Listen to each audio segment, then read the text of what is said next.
Hey, this is Dave from housebarons.com. Today we're going to show you how to overseed an existing lawn, to take an old, ugly, patchy, spotty lawn and add enough good seed to give it a regrowth. You can see this yard was put in the spring, and it was actually late spring, and it got hot pretty quick and killed off a lot of the grass, so it's super patchy in places. You can see just bare dirt right there, lots of crabgrass, because crabgrass loves sun, and when there's no other grass there, it just goes nuts. So in the springtime we'll kill off the crabgrass, but right now we're going to go ahead and add more seed. We've already done this portion here, and you can see some seed lays on the top of the ground, but a lot of the seed gets in the ground with the slits, and that's what you're trying to get accomplished. Step one is to make sure you have a good base to start with. Cut the lawn, add any soil that you want to add first for a good bed for the yard if needed. To begin, we went ahead and got a load of dirt on one yard that had already a pretty decent existing lawn, but we wanted to thicken it up. And we laid out the dirt, spread out the dirt throughout the whole yard to give the seed a better bed in which to attach. There's also a bit of top dressing, and it filled in some of the holes because the yard was a bit lumpy. After we got all that done, we went ahead and reseeded the yard. What you need is an overseeder. That's what this is. Our rental rate was for 4 hours was $45, and for 24 hours was $65. And since we were doing 2 yards, we're doing it for the day. So here we have our overseeder, or a slit seeder. That's the compartment for the grass seed. You have a height adjustment right here, and that raises and lowers the height of right underneath here. When this handle lifts everything up, and as you pull it, it lifts the entire apparatus. Underneath this, you have those blades, and each of those blades cuts a furrow or a groove in your, and there's where the seed comes out. Probably should turn that off. Here's where the seed control is, and that stops the seed from running out. I forgot to do that. To get this to run, you just go ahead and move the choke over, and this likes to start on fast. Make sure the fuel is on, and then you just give this a pull. If you give it a few pulls and it doesn't do much for you, try putting the choke in the middle, and sometimes that gives you just the right amount of gas air mixture.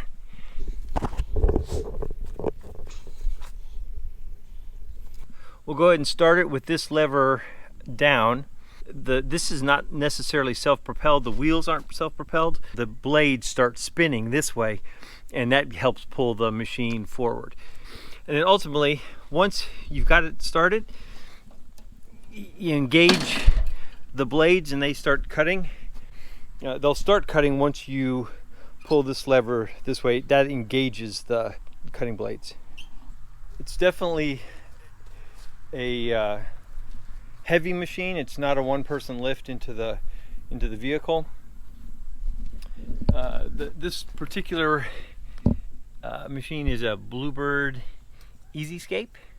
One thing to know, they always say to cut the grass before you do this. Now this yard it's a new yard that didn't take, and so we're overseeding it to get it to take. But if your yard's a little more healthy, you want to make sure you cut it low, because you can see how low this guard is. You know, right there's about 1/4 of an inch to 3/8 of an inch.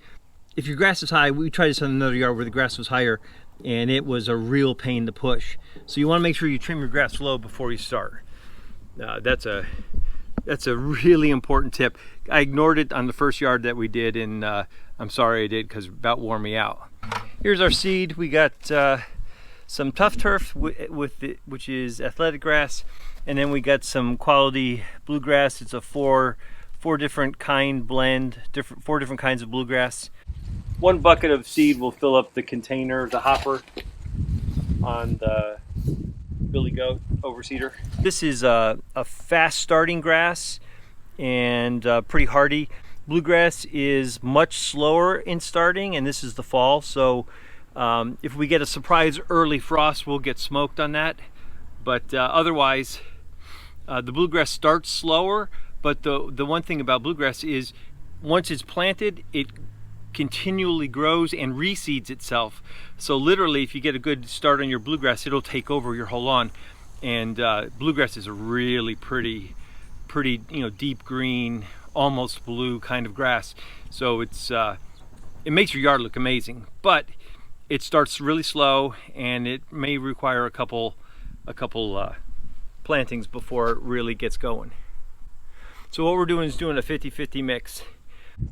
On the seed, we spent somewhere, we got about 100 pounds of seed, 15 each bag. And so you can spend all kinds of money on seed. It just depends on what kind of pricing you can get. But we were probably somewhere around the $300 mark. On the back is a guide that tells you how you can apply the seeds, depending on what kind of seeds you get, how much per 1,000 square feet you can expect to lay down. They give you one pound per 1,000 square feet. You put the dial on 7.5. That was for ryegrass, and for bluegrass you put the dial on 6.25 because it's a really small seed. And then fescue, you've got these ranges, and we have our quick starting grass is fescue, so we're putting it down at a pretty healthy rate, 3 pounds per 1,000 square feet. And then we're going over it twice, kind of a crosshatch pattern, and so it's going to actually get double that amount. And there's your dial, and that turns pretty easily to whatever you want it on. Once all those are set, it's just a matter of starting it and making some passes. Come here. That's a good girl. Yes, oh yeah.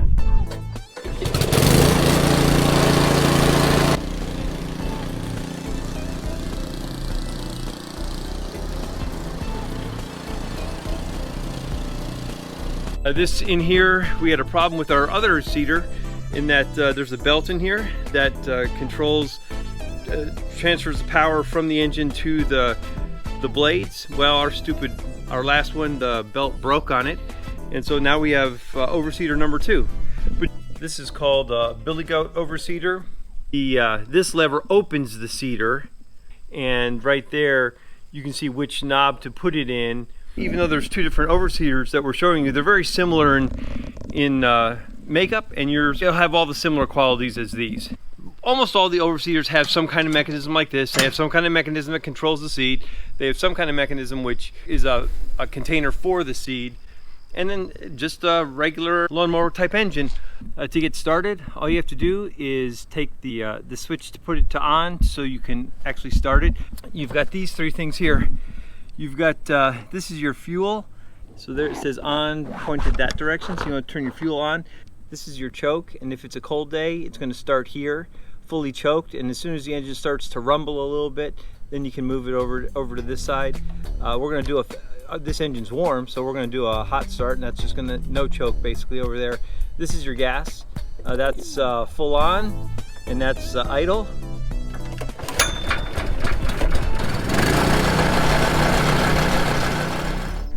One word of caution is once you get everything all started, there's a lot happening. Make sure you turn your seed on, or you can be walking around the yard dropping no seed. It's one of those more important things that you have to remember so you don't have to repeat your job. Step 2 is to go ahead and go in both directions with the overseeder across the yard. When we seed the yard, we're going in a crosshatched pattern, so we go in one direction throughout the whole yard, and then we'll come back in the other direction, and it makes those squares to get your maximum amount of coverage.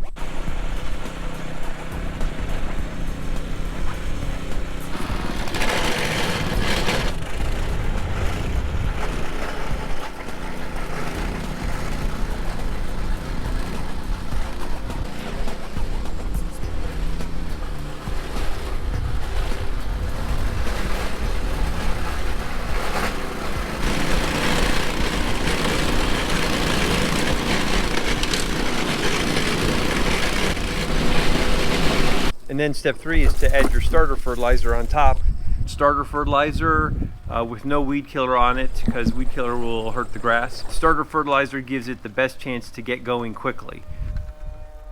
Whether you're seeding in the fall or the spring, you're always up against the clock. In the spring, it can get too hot and hurt your lawn, and in the fall it can get too cold too quickly. And then finally, you have to water, and watering is the really key to it. So you want to make sure that you go ahead and keep that seed moist continually. You start out with a heavy watering your first time, and then after that, daily light waterings to make sure that the ground stays moist and the seed never really dries out. Hope this video helps. If you got anything out of it, go ahead and give us a thumbs up. We appreciate it. If you have any questions, drop us a line. We'll get back to you just as soon as we can. Don't forget to subscribe. We've got lots more videos coming. Thanks again for watching, and we'll see you next time.